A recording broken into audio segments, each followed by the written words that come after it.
क्या आप जानते हैं महाभारत काल में एक ऋषि ऐसे भी थे जिन्होंने अपने ही भाइयों की पत्नियों के साथ प्रेम किया और उन्हें गर्भवती भी कर दिया। लेकिन सोचने वाली बात है कि कौन थे वो ऋषि और क्यों उन्होंने ये महापाप किया। दरअसल दोस्तों, महाभारत का आरंभ तब हुआ जब हस्तिनापुर के महाराज शांतनु ने अपनी प्रेमिका सत्यवती से विवाह किया। दोनों के दो पुत्र हुए, चित्रांगद और विचित्रवीर्य। सब कुछ सही चल रहा था, तभी एक युद्ध में चित्रांगद की मृत्यु हो गई। उस वक्त तक चित्रांगद का विवाह भी नहीं हुआ था। बेटे की मृत्यु होते ही सत्यवती को अपने वंश की चिंता सताने लगी, क्योंकि उसका दूसरा पुत्र विचित्रवीर्य बुद्धि और बल दोनों में ही कमजोर था और हमेशा ही बीमार रहा करता था। सत्यवती जानती थी कि आज नहीं तो कल विचित्रवीर्य की मृत्यु निश्चित है, इसलिए इससे पहले ही उसने अपने पुत्र का विवाह अंबिका और अंबालिका नाम की दो राजकुमारियों से करवा दिया। पर आखिर में हुआ वही जिसका सत्यवती को डर था। संतान के जन्म से पहले ही विचित्रवीर्य का देहांत हो गया। पुत्र की मृत्यु हो जाने के बाद सत्यवती के मन में वंश को आगे बढ़ाने की चिंता और ज्यादा बढ़ गई। वंश को आगे बढ़ाने के लिए सत्यवती ने अपने शादी से पहले हुए पुत्र और अंबिका अंबालिका के जेठ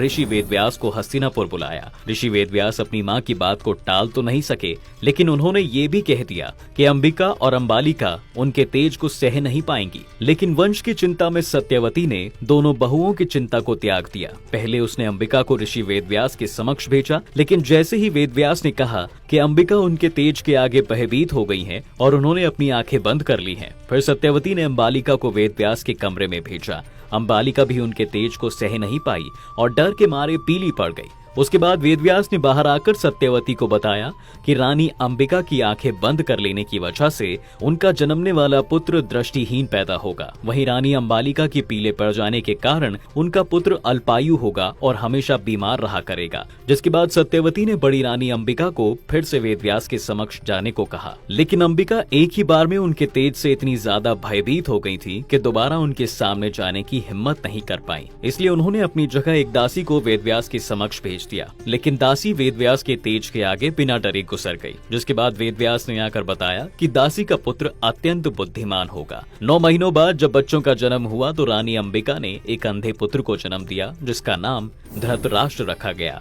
रानी अंबालिका ने जिस पुत्र को जन्म दिया उसका नाम पांडु रखा गया और दासी के गर्भ से जन्म लेने वाले पुत्र का नाम विदुर रखा गया। अच्छा दोस्तों, आपको बता दें, महाराज शांतनु के पुत्र सिर्फ चित्रांगद और विचित्रवीर्य नहीं थे, बल्कि उनका एक और भी पुत्र था जो इन दोनों से बड़ा था। तो फिर उसके जरिए क्यों सत्यवती ने अपने वंश को आगे नहीं बढ़ाया? सत्यवती से शादी करने से पहले महाराज शांतनु का देवी गंगा के साथ रिश्ता था। वो मानव स्वरूप लेकर कुछ समय पृथ्वी पर रहने आई थी। तब शांतनु और गंगा का एक पुत्र हुआ जिसका नाम देवव्रत रखा गया था। लेकिन कुछ समय बाद देवी गंगा वापस लौट गई तो राजा शांतनु अकेले हो गए। फिर उनके जीवन में सत्यवती आई। महाराज शांतनु देवव्रत को राजकाज सौंपकर सत्यवती के साथ खुशहाल जीवन व्यतीत करना चाहते थे, इसलिए उन्होंने अपने पुत्र का राज तिलक किया और अपनी शादी की पूरी तैयारियां कर ली थी। लेकिन सत्यवती को ये बात बिल्कुल पसंद नहीं आई।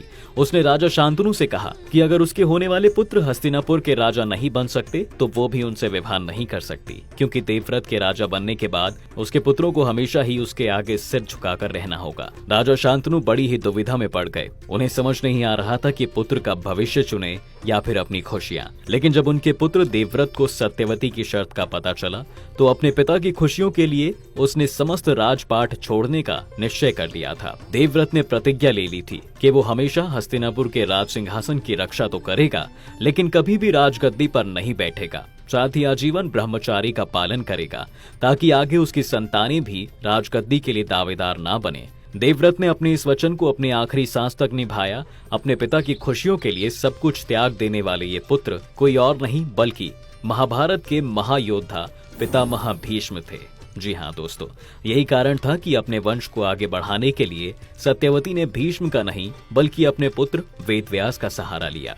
खुद वेदव्यास भी सत्यवती के जायज पुत्र नहीं थे। इनका जन्म भी सत्यवती की शादी से पहले हुआ था। सत्यवती एक मछुआरे की लड़की थी। उसका नाम पहले मत्स्यंगदा हुआ करता था। एक बार जब ऋषि पाराशर यमुना नदी पार करने के लिए जब मत्स्यंगदा की नाव में बैठे तो सत्यवती के रूप पर मोहित हो गए। उससे नाव में ही प्रेम बनाने का आग्रह करने लगे। काफी मना करने के बाद मत्स्यंगदा ऋषि की बात मान गई, लेकिन उसने 3 शर्त पाराशर के सामने रखी। पहली, कि उन्हें ऐसे करते हुए कोई न देखे। दूसरी, कि उसका कौमार्य भंग न हो। और तीसरी शर्त शर्त थी उसके शरीर से आने वाली मछली की बदबू को फूलों की खुशबू में बदला जाए। ऋषि ने मत्स्यगंधा की तीनों शर्तें पूरी की, जिसके बाद दोनों नाव में ही प्रेम करने लगे। जिसके बाद मत्स्यगंधा ने एक पुत्र को जन्म दिया जो दिव्य होने के कारण तुरंत ही युवा हो गया और जंगलों में तपस्या करने चला गया।